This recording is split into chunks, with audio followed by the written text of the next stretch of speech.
है इसका इंट्रोड्यूस होना और ज़रूरी है आप देश की भावना को का सम्मान भारत की संसद करे। आज की तारीख में देश चाहता है और ख़ास तौर पर युवा चाहते हैं, मेरे जैसा युवा, भाई मैं नहीं चाहता कि देश में हर दूसरे महीने चुनाव ही होते रहे।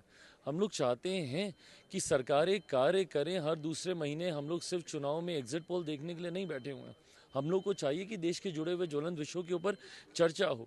ऐसे में एक साथ चुनाव होना ज़रूरी है। मैं अभी तो इसके मेरिट्स पे जा ही नहीं रहा, इसके मेरिट्स पे आप बात करेंगे तो पूरा दिन आपको कम पड़ेगा इसके मेरिट्स पे बात करने के लिए। पर ये इतिहास की भी परंपरा रही है, आज़ादी के बाद एक साथ ही चुनाव होते थे। उसके बाद जब अलग अलग राज्यों में चुनाव सरकारें गिरने की जब जब श्रृंखला शुरू हुई, उसके बाद इस तरीके से एक ये नई व्यवस्था तैयार हुई। पर मैं मानता हूँ कि ज़रूरी है देश में एक साथ चुनाव हो ताकि अगले 5 साल सिर्फ और सिर्फ देश के विकास के कार्यों को गति दी जा सके। ऐसे में जब मॉरल कोड ऑफ कंडक्ट लगता है, जब आचार संहिता लगती है, तो कई ऐसे विकास के कार्य हैं जिसकी गति रुकती है, जिसमें गतिरोधक उत्पन्न होते हैं। ऐसे में एक ही बार देश के हर राज्य में चुनाव कराए जाएं और उसके बाद अगले 5 साल संघीय ढांचे के आधार पर राज्य सरकारें, केंद्र सरकारें सिर्फ विकास के कार्यों पर ध्यान दें।